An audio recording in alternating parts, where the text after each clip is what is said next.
Welcome back, everyone. In this video, we're going to talk about the situations in which a function might not have a derivative at a point. And what you see on the screen is the definition of the derivative that we've talked about a good number of times so far in this course. It's that limit definition that really defines what a derivative is. And if this limit exists, we say that the function is differentiable at that point. And if the limit does not exist, then there's no derivative and the function is not differentiable at that point. And so far in this course, we have not seen any situations where this particular limit does not exist, and so we're going to explore some of those in this video. But before we get to that, I want to remind us of one interpretation of what a derivative is, that being the slope of the tangent line to a function at a point. And the tangent line perfectly captures the slope of the function at that point, and if the derivative exists, there's going to be one and only one tangent line. And some of the issues that we're going to run into is when that doesn't happen. There are three potential issues that could cause a function to not be differentiable at a point. The first is if you have a corner or a cusp at that point.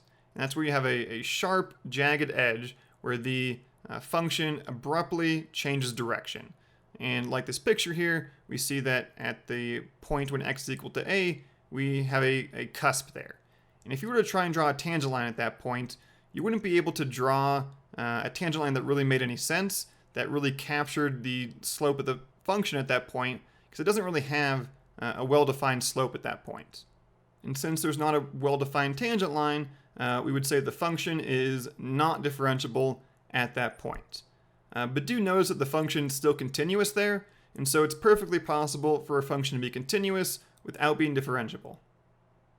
The next potential issue is if the function has a discontinuity at a point. And for the same kind of issue, you wouldn't be able to draw a tangent line that really makes any kind of sense. And so if the function's not continuous somewhere, then it is not differentiable.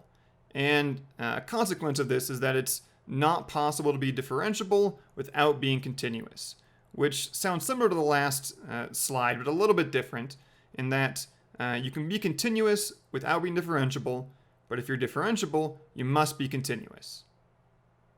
And the third and final potential issue is if the function has a vertical tangent at a point. And this is going to happen whenever the function goes perfectly vertical, even if it's just for one point.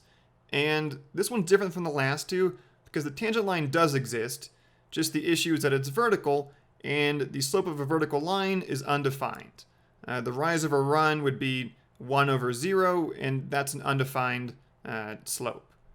And this is another example of a point that is continuous but not differentiable. So let's talk about a function that we're actually familiar with, that being the absolute value function. This is sort of the classic example of a function that is continuous at a point but not differentiable there. If you look at the origin, you can see there's a very sharp corner, and so this falls under the first issue we talked about, where it's not defined because there's a corner there. Now we can still talk about the derivative of this function, it just won't be defined at that one point when x is equal to 0. And let's look at the left side of this function and ask ourselves what the slope is over there. Well, that's a linear function with a slope of -1, and so the derivative on that side is -1. And so let's go ahead and plot that on this same graph, and so that we can get a sense of what this derivative looks like. And notice how there's an open hole when x is equal to 0 to signify that the derivative is not defined there. Now on the right half of the absolute value function, the slope is +1, and so let's graph that on the screen as well. And notice once again how there's an open hole when x is equal to 0 because the derivative is not defined there. Now so far we've solely talked about differentiability from an intuitive perspective, and let's see if the rigorous definition lines up with that. And as a reminder, the derivative is defined with the following limit, and if this limit does not exist, then the function is not differentiable at that point. So let's try to compute the derivative of the absolute value function at 0, because that's the point at which we claimed the function was not differentiable. And so f prime of 0 is the limit as h approaches 0 of f of 0 plus h minus f of 0 all over h. And this is just a definition from the previous slide where I'm plugging in 0 for a. So let's take 0 plus h and plug it into the function, which would be the absolute value of 0 plus h, and then f of 0 is the absolute value of 0. And then if we clean up the zeros, we get the limit as h approaches 0 of the absolute value of h divided by h. And as we know, limits can get a little bit tricky when dealing with absolute value, because as h approaches 0 from the right-hand side, h is positive, but when it approaches 0 from the left-hand side, h is negative. And absolute value behaves differently depending on whether the thing on the inside is positive or negative. So we have to break this limit up into two different limits, and we're going to look at the limit as h approaches 0 from the right, and then the limit as h approaches 0 from the left. Let's start approaching 0 from the right-hand side, and in that case, that's going to be when h is a small positive number, and the absolute value of a positive number, we can just drop the absolute value, and we'll be left with the limit as h approaches 0 of h over h, which simplifies to 1, and the answer for this limit on the right-hand side is just 1.